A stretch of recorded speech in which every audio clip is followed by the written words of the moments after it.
participation. At the NHLCA, one of our main objectives is to help and support the development of all coaches at all levels of the game, which led us to launch the NHLCA Mentorship Program back in 2020. Before we get started, I wanted to give a big thank you to our NHL and AHL coaches for their continued support in this program. Our membership of coaches continually share how they wouldn't have made it to the National Hockey League without the career development opportunities they participated in. Programs like this provide them with a fantastic opportunity to give back to the global hockey community by sharing their knowledge and expertise. A couple of quick housekeeping items. The format of today's webinar is set up so that Dan will spend about a half hour talking through his presentation on practice design and implementation, and then we'll open it up for a Q&A period for the remainder of the hour. Please feel free to submit your questions using the Q&A box that you'll find at the bottom of your Zoom window. As a reminder, this meeting is being recorded and the recording will be posted online in the Content Hub shortly after we wrap up. I'm pleased to introduce you Dan Muse, assistant coach of the New York Rangers. Dan has over 19 years of coaching experience across multiple levels of the game, including the NCAA, USHL, and NHL. He joined the New York Rangers ahead of the 2023 season as an assistant coach after spending 3 seasons as head coach of the United States National Team Development Program. Internationally, Dan has helped lead the U.S. to a gold medal at the 2013 U20 World Junior Championships and another gold medal at the U18 World Junior Championships in 2023. He also led the Chicago Steel to USHL Clark Cup Championship in 2017.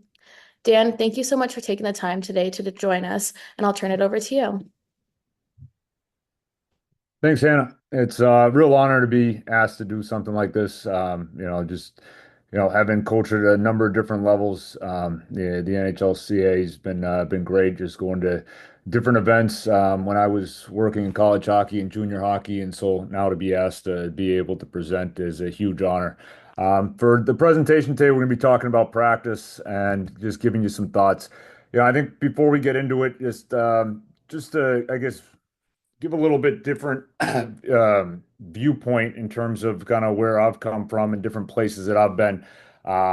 Give you a little bit more about my background because I think it's relevant there for some of the things that we're going to be talking about today in regards to practice and just the experiences that I've had at different levels. So I started playing hockey in Alabama when I was 11 years old, moved to Massachusetts, was a public high school player, played D3 and got into coaching right from there. And, not to go into great detail about all of it, but went from, being a prep school assistant coach and a teacher to a Division III assistant coach to a Division I assistant, going to Yale University for 6 years, working with USA Hockey, and then going to become a head coach there with the Chicago Steel, which led to an opportunity there as an assistant with the Nashville Predators. And then after that, spent 3 years there at the NTDP as a head coach again before coming here. And I say this and kind of like list off those things because with some of the stuff we're going to be talking about today, I've been able to see the game here from a lot of different levels and a lot of different vantage points. Not just as an assistant coach like I am now, but also as a head coach, as a video coach for some of the international events that I had an opportunity to work. And so, I think having all these different experiences have been able to help me form opinion on, not just the game, but what we're talking about today specifically with practice. And there's definitely, as we go through this, the things I'm going to be talking about, like these are an opinion. This is, from, my experiences of all these different places that I've had an opportunity to work and just through all the different levels and the different vantage points that I've been able to see it, I've formed an opinion and formed some opinions on the things that I value the most and when it comes to practice and when it comes to the game in general. And so that's really what I want to share with you today. I think everybody's different. Everybody's got a little bit different philosophies. Everybody's got a little bit different ways. And no way am I going to be coming on here today and saying that this is the only way and that this is the right way. I'm going to share with you what's worked for me. And I'm also going to share with you some of the things that haven't worked along the way. I've learned kind of the hard way, especially when it comes to practice. So with that, what we'll look at here today is, number one, why I think practice is important. The preparation and the collaboration that goes into it from what I've seen, what I believe has worked both as an assistant coach and as a head coach. What I think a great practice environment looks like. And then, just purposeful practice, the things that I've come to value the most, when it comes to on ice training. There's two places specifically, I guess three, that I would call, real development settings, the NTDP, coaching in the USHL and coaching college hockey. I think a lot of my values when it comes to practice have come from those places. And they can also talk to you about, how, how things have translated going to the National Hockey League, now with the Rangers, but also with my time there with the Nashville Predators. I'll talk a little bit about post-practice, and then from there we can get into some practice, some examples there of drills and practice exercises. So, I guess first and foremost, why I think this was going to be a good topic, and just why I believe practice is so important. I truly believe that your culture, your identity, your competitiveness, and your playing style are all developed within your practice environment. And so, in that, whether it be, at some levels, it's, 45 minutes or less, all the way to an hour to 2 hours a day, you have an opportunity to really start to form that identity, your playing culture, and yeah, the way that you're as a group going to compete. And so I think it's extremely important. Like I think there's some places and there's some people that maybe don't think it's put a lot of stock in it, and they go through the motions and they just do the same thing over and over again. For me, I don't. I think that's going to have develop the wrong type of culture and the wrong type of identity. I think there's a huge opportunity every single day to better your team, to better your players, and I think every single day that the habits, the details, and the hockey sense, it's either going to get better or it's going to get worse, and a lot of that's going to be dictated on what you put into the practice. And then from there, you got your individual development and the team development. I think it's really important that both of those things are being hit on a daily basis. If you just solely focus there on individual, there's probably not going to be team predictability. If you focus solely on just that team and never think about the individual, I think you're going to miss out here on an opportunity to help those players. And so it's a blend of both. It's not easy to do, but I think it's both need to be hit on a regular basis there.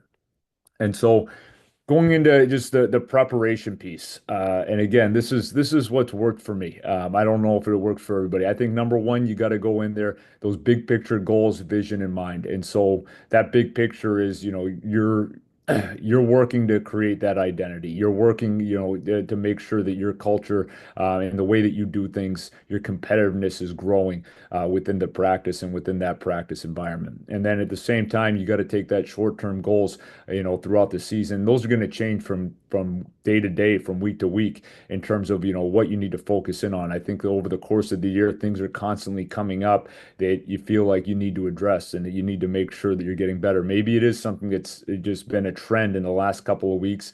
Maybe it's something that's coming up off of, the practice from the day before.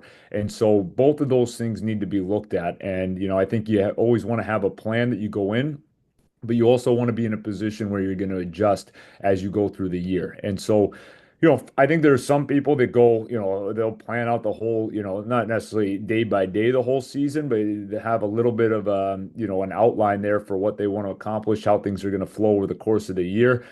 Some people do it by month. For me, I always found it, basically week by week was the best way of doing it, because I feel like, by doing that, you were always going to have that big picture goals in mind, but you can adjust a little bit there based on the short term. And so, when I was a head coach, in the NTDP and then also coaching junior hockey, what I would do, and along with the staff, is you'd start off just the week, a weekly calendar. And so at the beginning of the week, you'd have an outline. A little bit easier there than it is in pro hockey, in the sense that the schedule's pretty consistent. You're playing mostly on the weekends, and so you would sit down as a staff and you mark out, that week, how we want that to look. What do we want to accomplish over the course of this week? And so, and then from there, you'd start with, I think the more concepts than anything else that you want to make sure that you're working on. And from there, you'd go day by day and you map out, an outline there of what you're going to be doing each day throughout the course of the week. And I thought that was helpful because then you could sit back and say, what's missing? Is there something that we know we need to address? Are we not hitting on any of the big picture stuff? Are we not competing enough? Are there certain elements of our team game that, we're missing when we look at this week? Or, is there not enough time or not enough work there for an individual? Even breaking it down by position, you may look at it when you see the week as a whole and say, th this is really focused more on the forwards, and the defensemen aren't getting as much work as they may need. And so I found that it was a good way of outlining, this, especially where if the staff can sit down there at the beginning of the week now and we can kind of have an idea of what it's going to look like. And then you can also get other people's ideas. And, assistant coaches might be able to chime in and give you some feedback on maybe something that they feel like is missing or is too much. And then from each day, you go through and you look at it again. And so, after that first day's practice is finished, you sit down as a staff and you say, like, all right, now that that's done, did we miss anything? Is there something we didn't get to? Do we need to slide something there to the next day?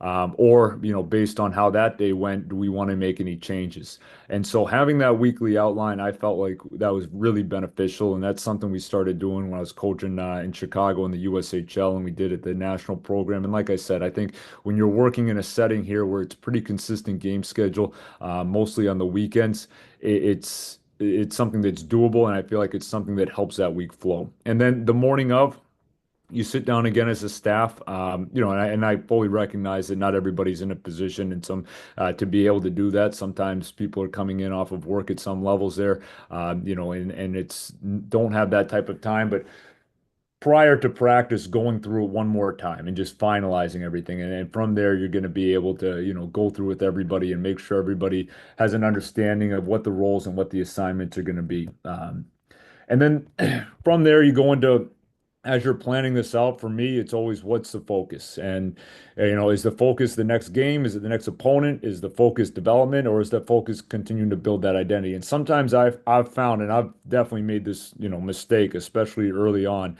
is the focus too often was just that next game or just that next opponent. And you got away from the development, you got away from, the identity that you want to play and the identity that you want to build through in your practice environment. And so I think it's an important question to ask, because we get caught up in the season and you get going and you just focused in on just that next thing. I think sometimes you do have to sit back and make sure, that the focus is where it needs to be. And then the other question I found I would ask myself, and definitely made the mistake of answering the wrong way at times, is, is what we're doing best for us as a coaching staff, or is this really what's best for everybody, for the team? Sometimes, again, it's you get so focused in on just that next win, that, especially in development settings, I think you can get caught up too much on that, and you lose sight there of what's most important. Um, when it comes to team effort, collaboration, and the communication piece there with the coaching staff, there's a lot of different people. And I know, for people that are on this call, there's probably some really big staffs and there's probably some really small staffs. So, just talking through a little bit of kind of how it's worked at some of the different levels that I've been at, I think that communication with your assistant coaches, is huge. I think, first and foremost, making sure to get their ideas, talk to them about what they think we might want to be implementing in a practice. Get their thoughts on, what they've seen from previous practices, what's worked, what hasn't worked. The goalie coach is really important. I've been really fortunate, I think, really everywhere I've been, whether it be a full-time goalie coach or having an assistant coach that works with goalies as one of their roles. Just some really great people that I've been able to not just work with, but to learn from. And, sometimes it's something as simple as just a small change within what you're already planning to do can now become really beneficial for your goalies. And so having that communication with whoever's working with your goalies, and if you don't have anybody, then I don't know, try to get some information, because it's such an important position. And I've really been surprised at like little things, that even a shooting drill that you may make one small tweak to, which now nothing really changed much for the players, but now something could have drastically changed in terms of what the goalie's going to get out of it. And so having that communication with your goalie coach is really important. At levels like the one I'm at, and levels like coaching junior hockey and coaching at the U.S. national program, we've had skills coaches, and having that communication with them as well. It's communication to get ideas for things that you're doing in practice, but it's also that collaboration to make sure that they're getting time to be able to implement the things that they're there for working on a little bit more of individual skill. And then even, at the levels where this does apply, having that communication with your strength and conditioning. And like that's, That's massive. I mean, the amount of information that's out there now, and that I've been able to see, especially at the NHL level and junior level and the NTDP, like it really is. There has to be collaboration all the time. You have to know, what are they doing in the weight room? Is this a day that, based on what they're going to be doing in the weight room, we need to be doing things a little bit differently on the ice? And the earlier that communication can take place, the better. It goes back to having that kind of weekly outline that I feel works well, where if you go in and you're not communicating with your strength and conditioning, and all these other people, then you're going to start to go through the week, and you could be doubling up on something that you don't need to. And so it really does need to be a full team effort when it comes to that. And that communication piece is huge. The other part of it is just empowering everybody. I've been fortunate as an assistant coach to work for amazing head coaches that have given me an opportunity to have a voice in practice and have a voice in, the organizations of practices, through college hockey to where I am right now. And so, and then for me, being able to go back and forth from being a head coach to an assistant coach, you see things from a different vantage point. And, it's really important. You need to make sure everybody's able to help, because everybody might bring something a little bit different to practice. Everybody's going to bring something a little bit different to a practice environment. But you want to have that, and you want to make sure that you're getting the most out of everybody that's on the ice and everybody that's playing a role there. And like I said, I know when I first became a head coach, I didn't do a great job with that. It was my first time as a head coach, and I wanted to run everything. And, going through that as a junior coach, I realized pretty quickly that, that's not the right way of doing it, and that it's up to me as a head coach to make sure that there's delegation and that everybody's on the same page. But we're going to get a lot more out of it, and our practice environment is going to be a lot better if everybody's playing a role, and if they're hearing different voices. Rather than just the same voice over and over again. And when you do it that way, and that you empower everybody, I just think that it just really enhances, everything that you're doing, especially the environment that you're working in. And then roles within practice. I mean, I think it's really important to be able to have a great practice environment. Everybody has to be on the same page. It's going to keep things moving in the right direction. It's going to keep things moving quickly. And it does fall on the head coach typically to make sure that, that everything is organized and in a good place that way. And the other part of it, and I really saw this a lot there when I was coaching junior hockey and at the NTDP, is just that coach's development within practice. I mean, I got to the point once I had been a head coach for a little bit of, like, some days, just turning it fully over there to one of the assistant coaches, and, letting them come up with a plan, and letting them, and they were the ones that were executing it, and they did amazing jobs. And I remember sometimes sitting back and saying, why didn't I do this earlier? Because now I'm able to coach in a maybe a little bit different way there that day. I'm able to communicate with players in a little bit of a different way that day on the ice. And I'm going to see things differently, and I'm gonna learn a little bit as well. And so there's multiple benefits to that. But again, it goes back to just empowering everybody and keeping everybody involved. So from there, as you plan it out, I think that some of the big things, that come up is, just going through who's running the exercise, who's doing the teaching. I think especially when you have two teams, or two colors on the ice, I think it helps sometimes you just designate, for certain exercises, you got one or two coaches with one team, one or two coaches with the other. If the focus, sometimes, you give an example of small area games, you're going to be on the offensive side and you're going to be on the defensive side at different points. So you can also delegate it where, one or two coaches is focused on the defensive side, one or two coaches is focused on the offensive side. There's a lot of ways of doing it, but I think it's just that planning it out and having everybody knows what they're doing as they go into that practice environment. I think the more that you keep score, and we'll talk about that more here in a little bit, the better. But you got to have a plan. Who's going to be the one that's keeping the score in the games? Who's the one keeping the different scores during practice? Who's keeping time, movement from one to the next, making sure that they run smoothly, and then, who's focusing on whether it's position, the goalies, is it individual, is it team?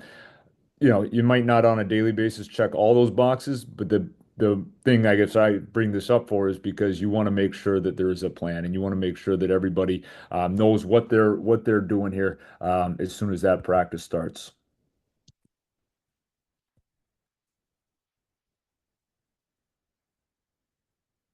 Oh, I'm a little frozen here. One second. There we go.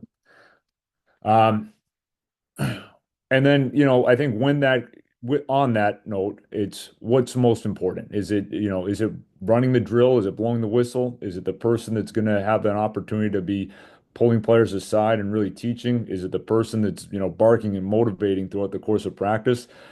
I think the teaching, and the having that opportunity to grab players and give immediate feedback over during practice without stopping things.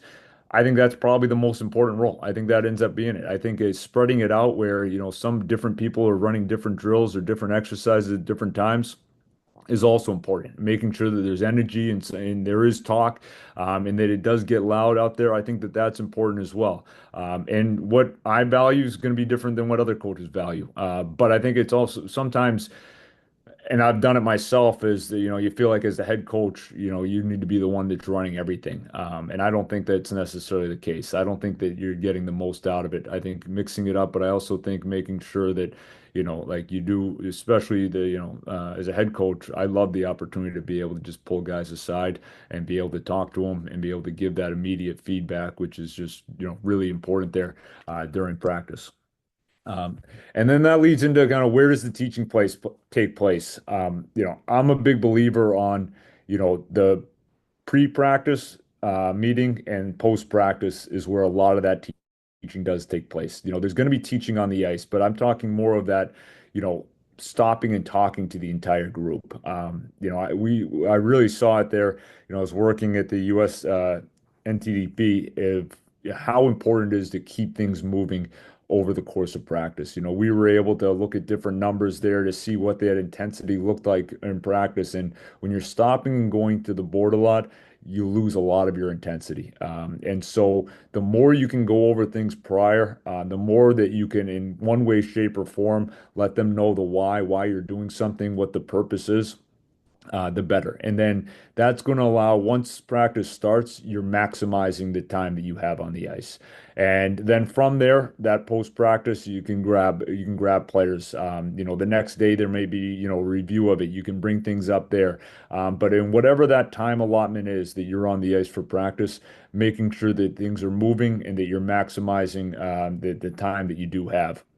And keeping that intensity level high is really important. So, for when I coach in juniors and when I coach NTDP, and even within pro hockey, it's the more you can go over things there in that pre-practice meeting, the better. If you have, whether it's drawing the drills up, whether it's using film, which I think is a great tool to be able to have if you do have it. If you have film, your own film of practice, being able to show a quick clip as a reminder, or being able to show something and say these are the focus points. Going over what the purpose of the practice of the drill is. And sometimes I think it's telling them, but I think sometimes it's also like asking them those questions so they can understand like why we're doing something. Sometimes it's just letting them, know what you're doing, but they can figure out the why while they're out there on the ice. But that purpose in one way, shape, or form is really important. And then also, if there's teaching video, being able to use that before, I think it's a great tool. Like, showing if part of one of the exercises you're doing is, defensive zone coverage and you have videos, video clips there of NHL teams or college teams or just anything from a higher level, or maybe it's your own current film, being able to show some of those clips there and being able to go over and show some of the details and the habits that you want to make sure are in there. I think that helps show the why. And then the other thing that that meeting does is it helps to set the tone. Being able to have that, like meet that meeting prior to practice, making sure everybody's on the same page, making sure too, if there's, some days, you're coming in off a game from the day before, and it's, whether it's, the emotions are really high or the emotions are really low. I think having that meeting prior to just set the tone for that on ice session is really important. And then going into what does it look like? What do you think? What is for me personally, a great practice environment look like? And again, this is just personal opinion. And, the places, especially where I've been a coach, this is not what it always looks like for me, for the practices that I've been a part of. But, I've been able to form an opinion on what I think is a great practice environment. And number one, it's a highly competitive environment. And we'll talk about that in a little more detail. It's a learning environment. There's a lot of decision making going on. That practice environment is harder than games. The team's identity is shown, and I say that in the sense that if somebody came in and watched, like they would see some sort of an identity in terms of how you want to play and how you want your team to play. I think there's levels of chaos within a great practice environment. There's energy, it's loud, there's emotions because that's the game. And so, because that's the game, because there's a lot of emotions in game, you want to make sure that you're creating that within your practice environment. Going into highly competitive environment, something the NTDP, it's coach's way before I came there used to say is that the term iron sharpens iron, and I think that's got to be a little bit of that mindset there within a great practice environment is that your players they're pushing each other all the time, and they're going to push each other, and it's going to be harder than games. I think players love to compete, and so. The more that you can have that within that practice environment, the better. I think keeping score in as many exercises as possible is a great way of running the practices, and that's small area games for sure, which we'll look at some examples of. But that's also going to be, you can be creative with it. You can keep score in a lot of different ways and a lot of different drills, and so having that, and then. And I was coaching, in junior hockey, but also at the NTDP, like, where you're playing, you're practicing throughout the course of the week.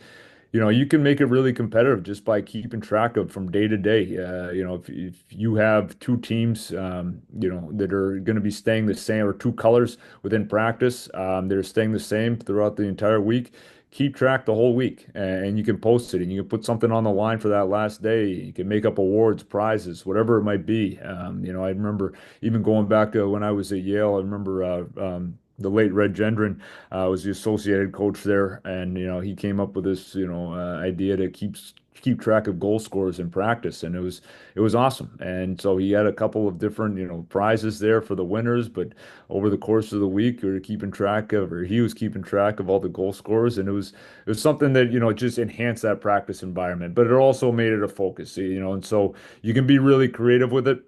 But I think the more competitive you can make your environment, the better. And then making it chaotic. And you'll see that in some of these, when we get to some videos of practices, it's the more chaotic, the better. I think, there is a time, and I've learned this from experience, that you almost, you want to create chaos, but if it gets too chaotic, you got to pull it back as well. And I remember, I think it was, one of the years that I was working at the NTDP, and there you could try all different types of things.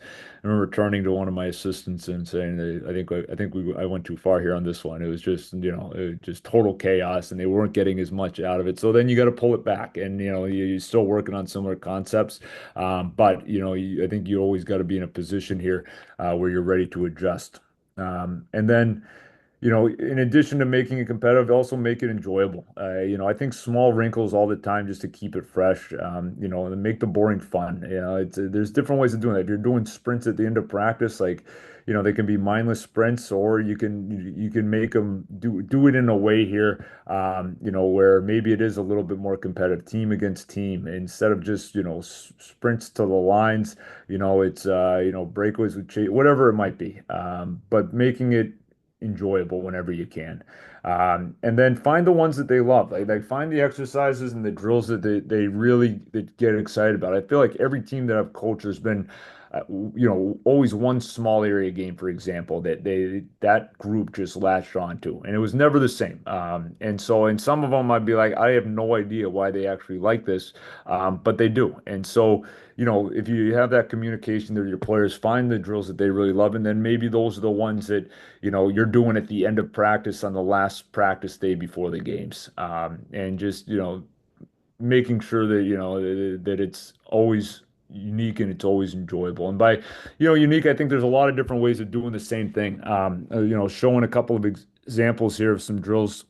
That reference that. Actually, sorry, this first one here. This is actually a small area game that goes into that whole find the one that they love. So I'll start playing here. So this is cross ice game. We call it a line change game.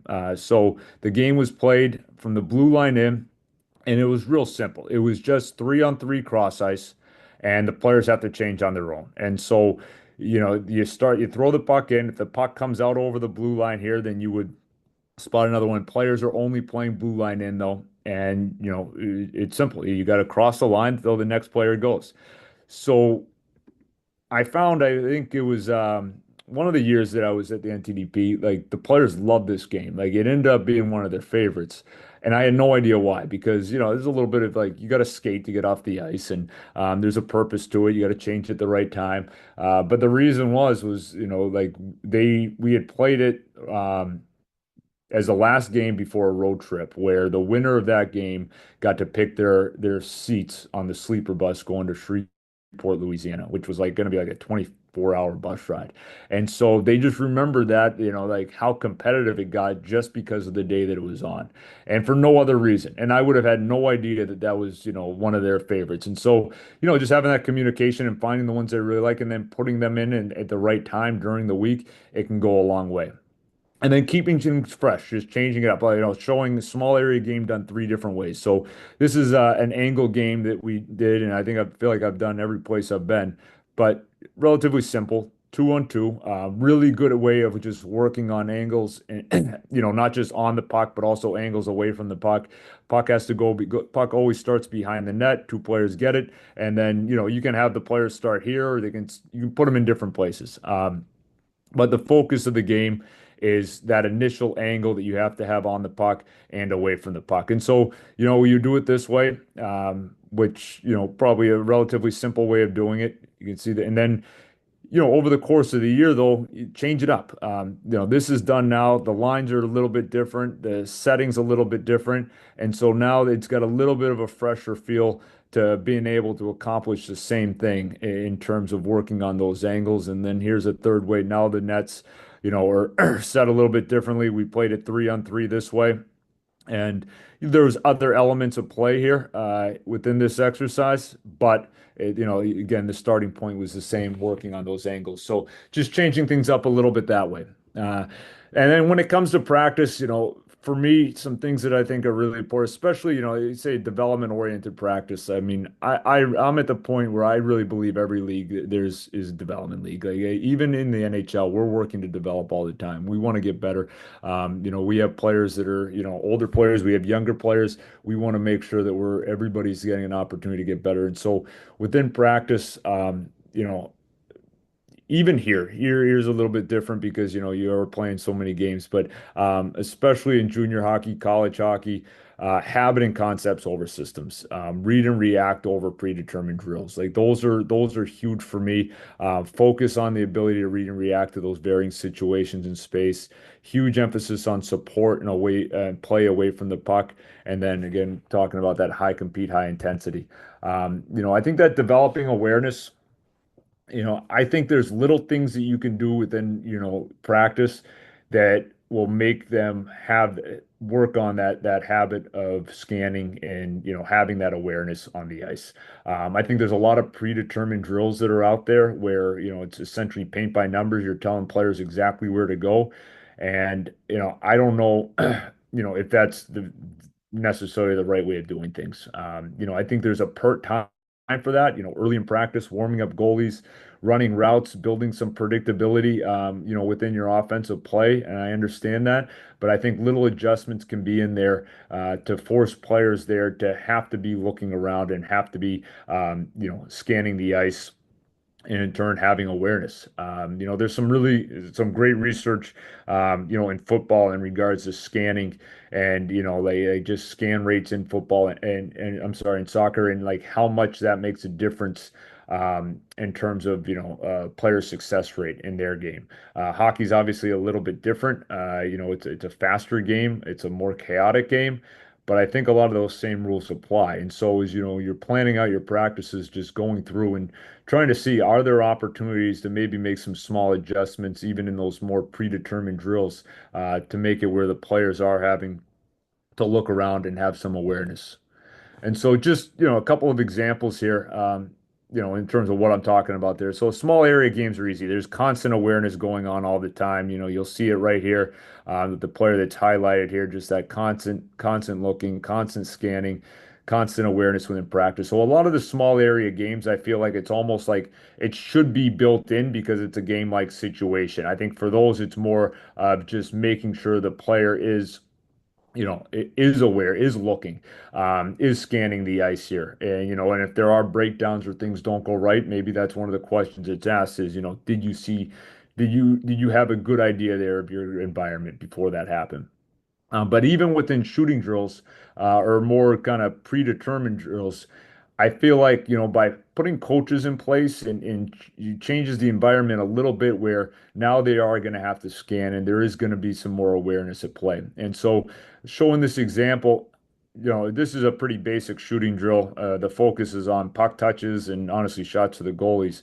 But by putting the coach in place, you see right here, and he'd be moving from side to side, and sometimes he'd be kind of taking an angle and gapping up, and sometimes he wouldn't be.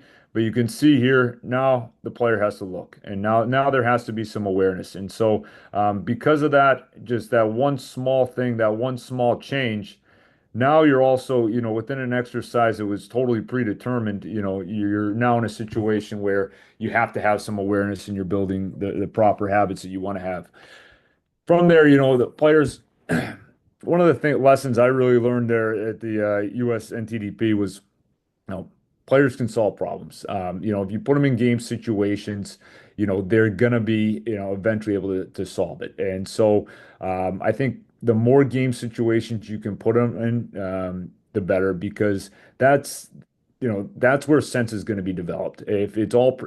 If everything's predetermined, if you're just kind of running routes and you're telling players exactly where to go, and that all the answers are given to them, they're not going to be able to solve problems within a game. I mean, we coach the most chaotic game in the world. It's the fastest game in the world. Like it's one that's easy for us to break down and say, what it should look like when we can watch video and we can pause and can go back. But really, at all levels, this is, once that puck drops, it's chaos out there, and the players are being asked to make decisions, really quickly without much time and space.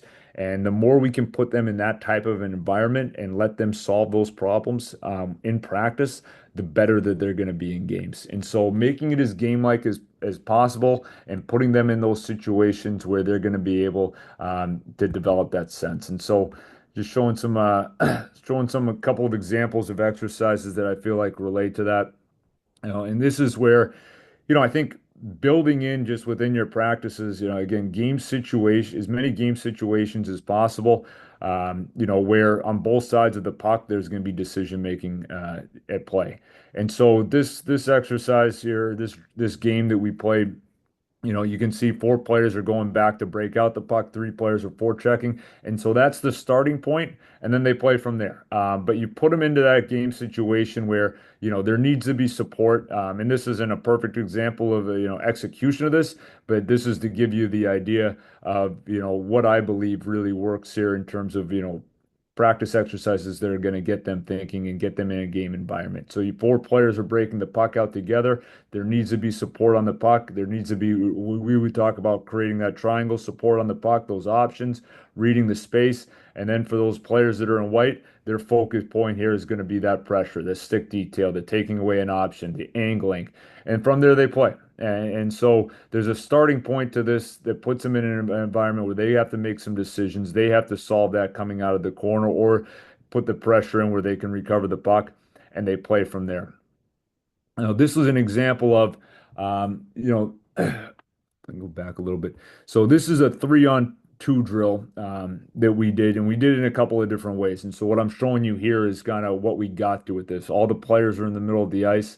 Three white players would be moving around with a puck. Two blue players are going to be gapping up and they're going to be playing defense on the whistle. They come in, and it's a 3-on-2. They play it out until the next whistle. So here we changed it where we weren't blowing the whistle anymore. We were letting them figure it out here on their own. And so the players would come down ice. You have your 3-on-2, but now the next three players in line would be passing a puck and they'd be moving around. The players on defense would have to get the puck and pass it to a coach. No whistle. These players had to be not just passing and knowing where their passing options are here in the middle. they had to take a look and have awareness to what was going on down here because as soon as their teammates passed it to their coach, that was when they could go and take off and go down ice 3-on-2. And so we did we did this and we like this because one, you're putting that 3-on-2 is going to be a little bit different every time. Where it starts from is going to be a little bit different every time. And there also has to be awareness there by those three players in the neutral zone of not just where their teammates are that they're passing to, but they need to be looking around. They have to have an idea of what's going on down there, and so that's what's going to tell them when they're going to be able to take off. Now, well, again, when we did this, some of them got a little bit extended, like you're seeing right here.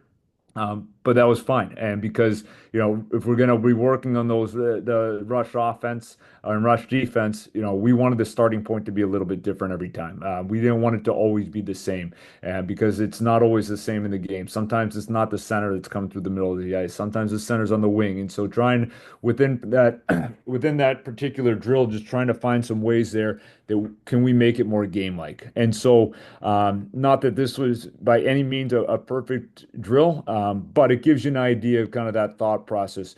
Can you take things that you're doing right now and can you add more awareness to them? Can you take the drills that you're already doing or find drills and put them in to your practices that are going to have different starting points? So it's not always the same thing. So it's not always predetermined in terms of what they're doing. Um, and then just to finish up here before we take a look at some drills, just an idea. This is again personal opinion. With both junior and the NTDP, how we work things in those settings in terms of a format. We didn't really talk about it much here, but the skill work that we would have that we would separate that. We called it pre-practice, where sometimes it was 20 minutes, sometimes a little less than that, where our skills coach would go on the ice with the players. And sometimes a lot of days we would have two rinks going at once for 20 minutes. Goalies would be at the other rink.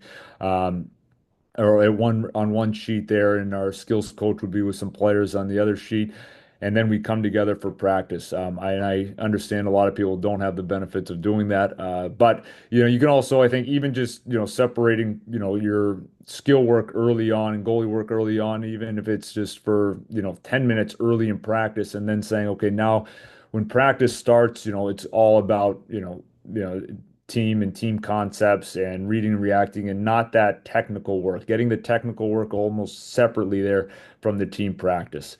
And then from there, with the NTDP, we'd practice from about 1 hour to an hour and 45 minutes. In the pro hockey and the NHL, you get to the point where a lot of days, you're not going over 30 minutes. You can't during a long season. Very rarely are you going over. Are you getting too extended just because of the number of games. So it does change a little bit that way from level to level. But I think a lot of people that are on this call here are going to be, probably more in that somewhere a little over an hour. And, the general format that we tried to have, which I really liked is, early on competition, we would do a lot of puck possession games where the goalies were getting work at one end and we were doing puck possession, whether it's in the neutral zone or at the far end. And then from there, some shooting puck touches. And again, we touched on that already, but even within those, just trying to incorporate a little bit of awareness so not everything's predetermined. I really liked going into some sort of a competition early in practice, usually right after those shooting drills. And then you got another game situation or a small area game.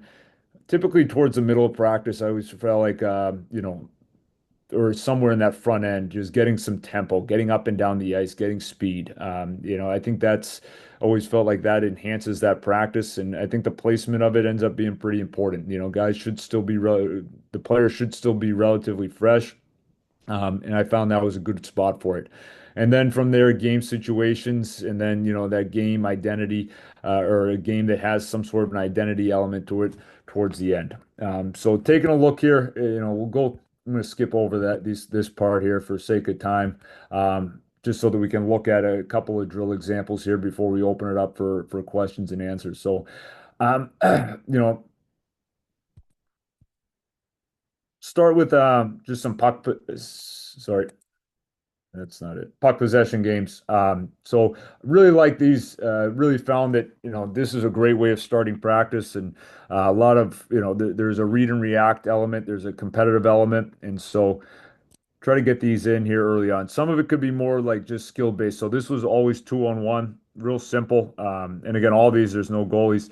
2-on-1 on one side. There would be spray paint on the ice right here. The white player gets it. The white player would move it over to his end. One blue player would come in. So when you have the puck, you always have a 2-on-1. And then from there, you could go into this was always 3-on-2. Same idea. We would sometimes do this at both ends, 3-on-2. Those white players get it. They got to pass it down there to the white player down here.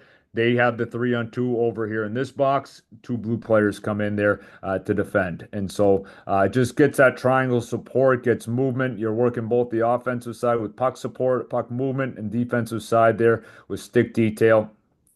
This here we called this was basically it's a 6-on-3 keep away. So the players that are in blue right there, sorry, three players on the outside in blue, three players on the outside in white, 3-on-3 in the middle.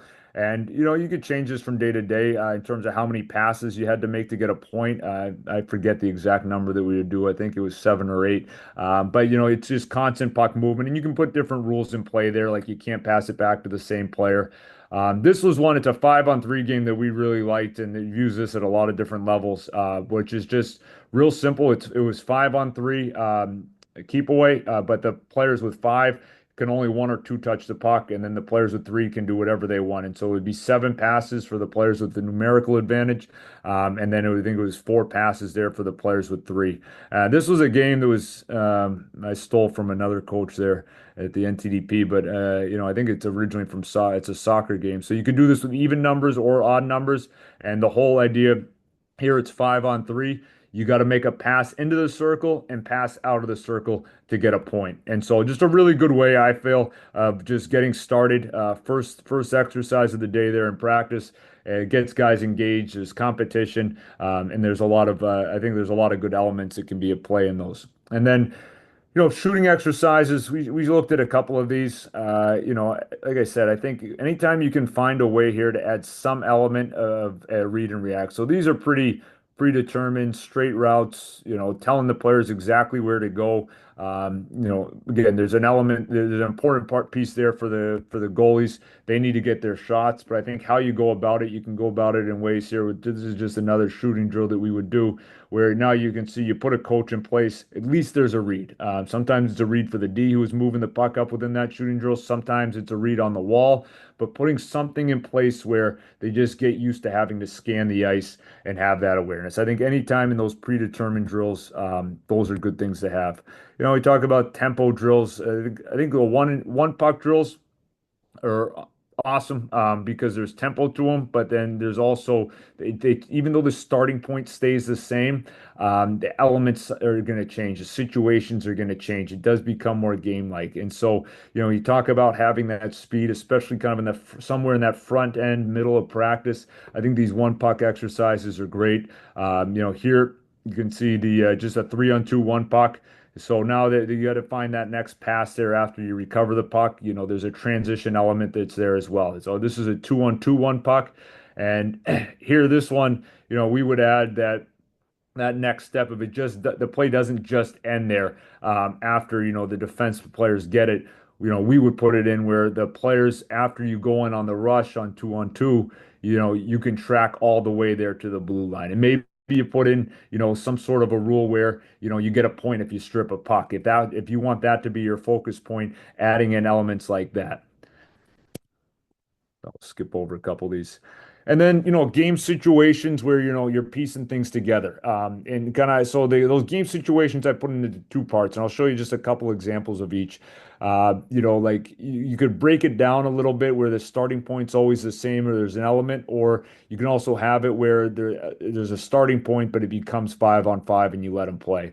So this first one here,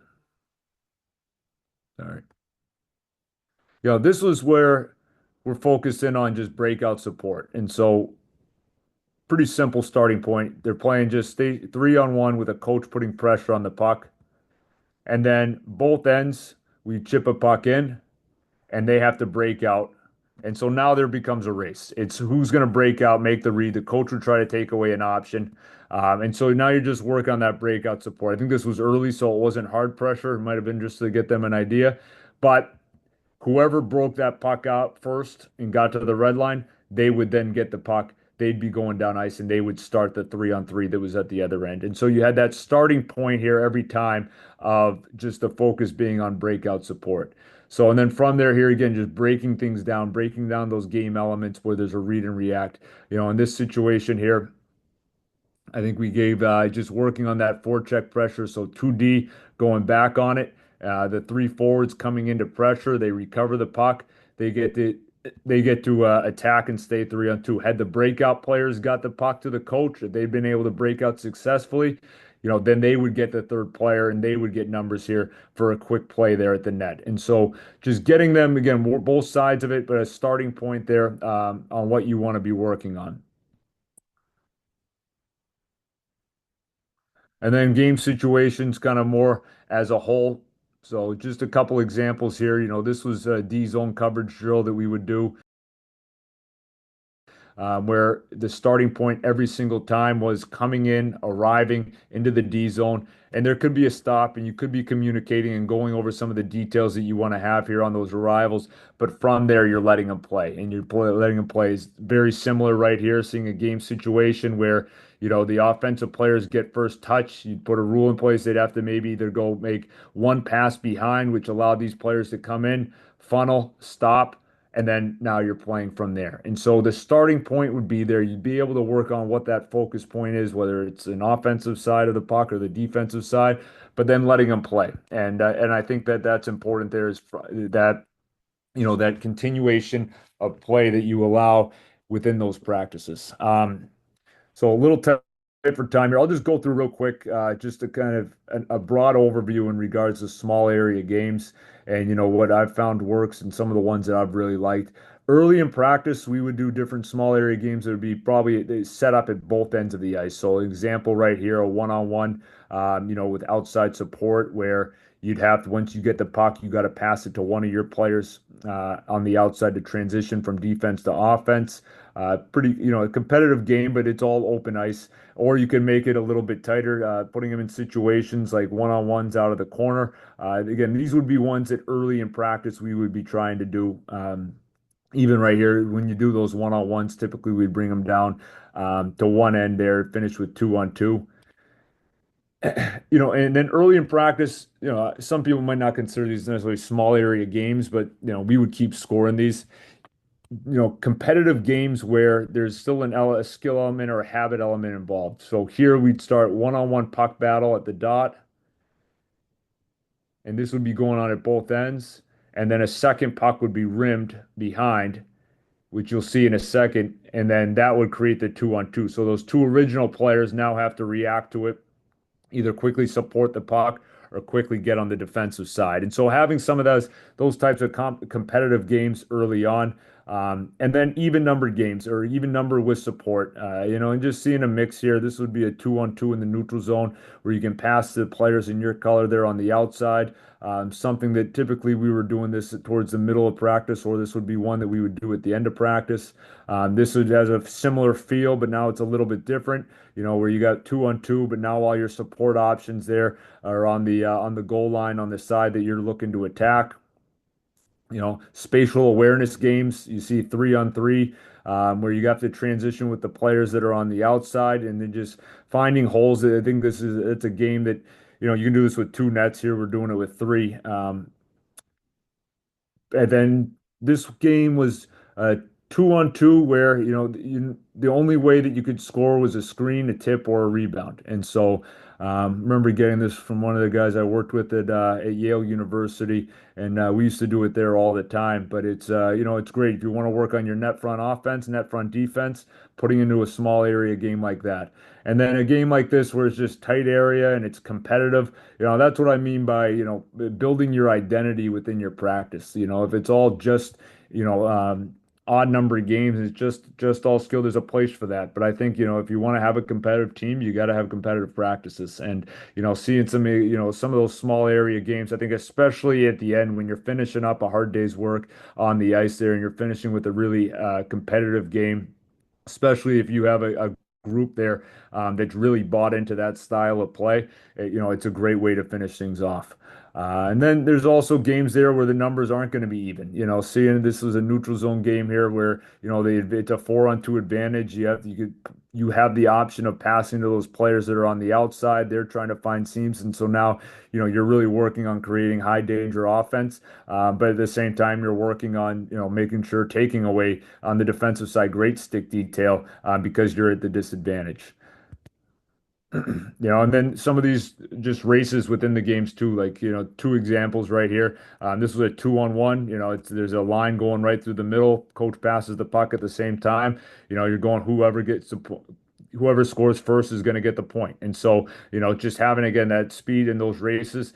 Now, kind of same idea, but done in a different way. It starts with a forecheck. So the over on this side of the ice, you have the blue players that are forechecking this white defenseman, and it's a race. They got to get either the white player defenseman has to skate the puck out, or the blue players are going to strip it and they have to score a goal. And you're racing against the other end, whoever can score first. And so there's a lot of different ways of doing it. Like I said, this is some examples there just of some of the exercises, that I feel have worked well for in the past. And, as I started with, this is just all this is from my experience, the opinions that I've formed, the values that I have, the things that I feel like have worked well. In no way, shape, or form do I think that this is the best way, the only way. I think everybody's got their own way of doing things. And so, hopefully, some of the things that I've shared today are maybe giving you some ideas for some things that you can do with your team. That was the hope going into it. But I'll leave it with, because I think the hour's almost up here. Best of luck to everybody in their seasons this year. It's a huge honor there to be asked to come on here and be able to have an opportunity to present to all of you. And yeah, thank you very much.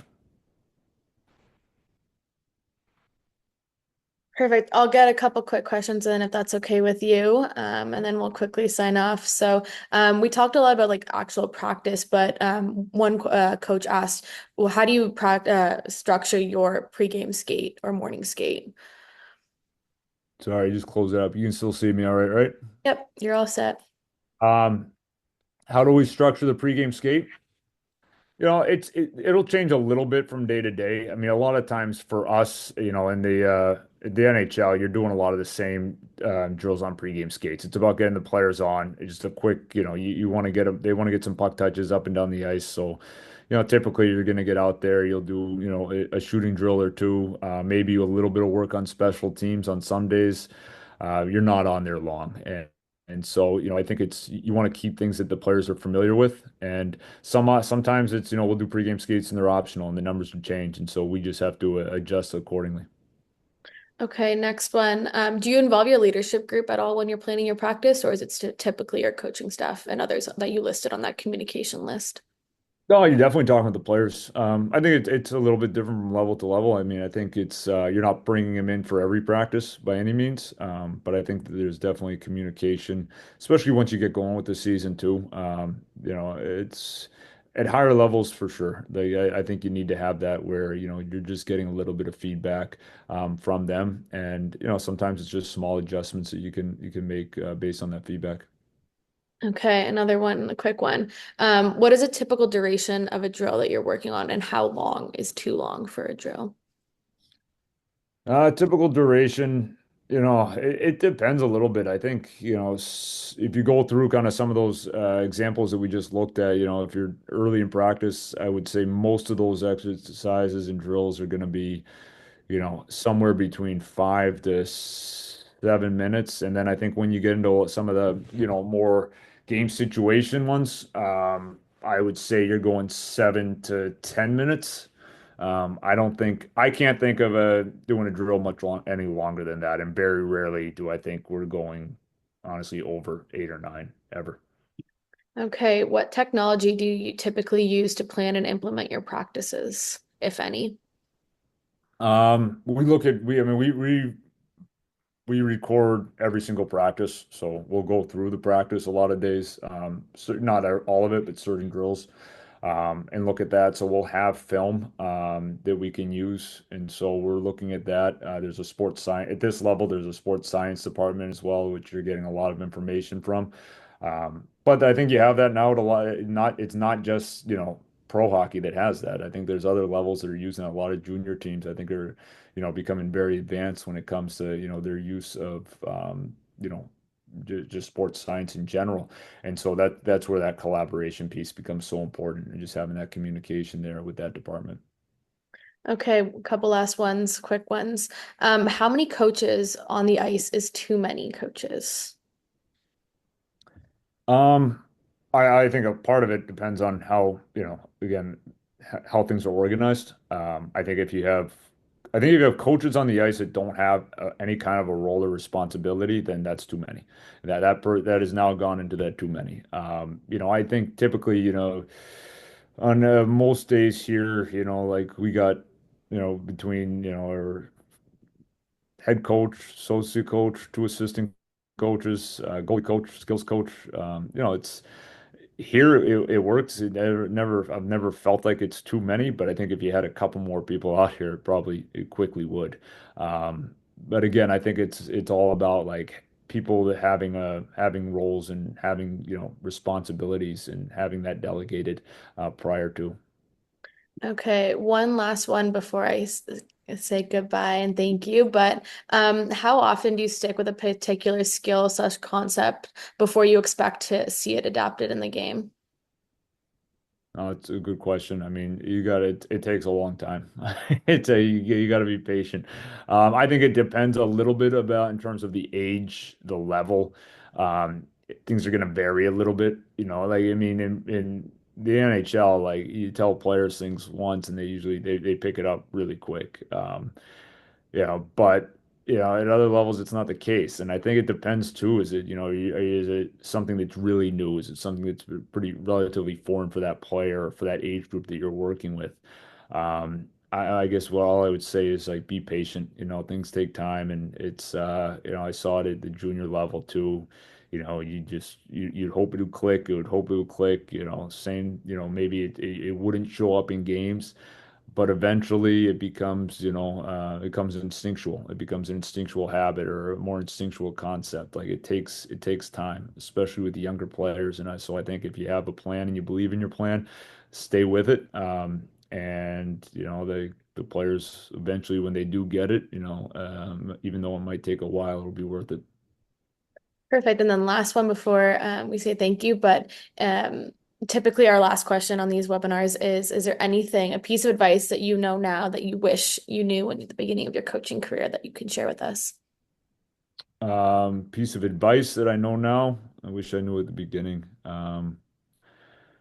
Uh, Probably to relax and enjoy it a little bit more, yeah, I guess I'm still wound a little bit tight, but I was wound a lot tighter, I think, early on in my coaching career. And I think I mean, yeah, it's just for whether you're a full-time coach or volunteer coach. If we're getting to work in this game, it's a great game. There's just amazing, amazing people in the game. You got to enjoy it. You got to enjoy being a part of it. I feel so lucky there that I get to do this for my career. I felt so lucky when I was, the Division III assistant coach, and it's a great game. I love this game, and so, the people in it, I think, is one of the things that makes it special. You got to make sure that you're enjoying it. Well, I love that. Is there any last piece of advice? But before we get to that, I just want to say a huge thank you from the NHLCA for your time here today to lead today's webinar. So I'll leave it with you before we say goodbye. Well, thank you. No, thank you very much. Like I said, it's a huge honor, and best of luck to everybody in all their seasons.